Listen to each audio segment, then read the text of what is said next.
ప్రజల హక్కులు కాల రాసేటటువంటి ఏ ప్రభుత్వం అయినా సరే సంకనాగిపోద్ది.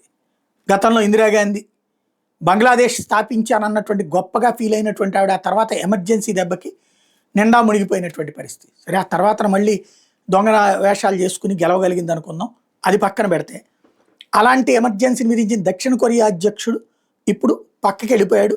కొత్త అధ్యక్షుడిగా లీ జే మ్యూంగ్ ఎన్నికయ్యారు. దక్షిణ కొరియా అధ్యక్ష ఎన్నికల్లో ఉదారవాద అయిన డెమోక్రటిక్ పార్టీ అభ్యర్థి బీజే మ్యూంగ్ విజయం సాధించారు. దీని మీద ఎగ్జిట్ పోల్ అంచనాలు నిజమైనవి.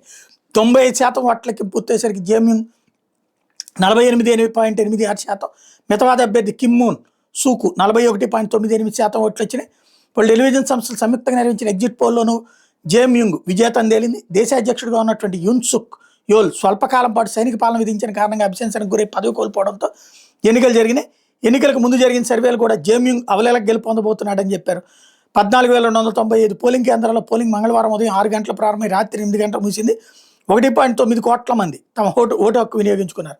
మన ఉత్తరప్రదేశ్ అంత కూడా లేదు. అది మన ఉత్తరప్రదేశ్లో దాదాపు 18 కోట్ల 19 కోట్ల మంది ఓటర్లు ఉంటారు. ముందస్తు ఓటింగ్లో మరో 1.5 కోట్ల మంది పాల్గొన్నారు. టోటల్గా 3 కోట్లు 4 కోట్లు వేసుకోవాలి. ఇక్కడ ఉన్నటువంటి ఓటర్లు వాళ్ళ తల్లిదండ్రులు అంతా కలిపితే ఒక 6-7 కోట్ల జనాభా లెక్కేసుకోవాలన్నమాట.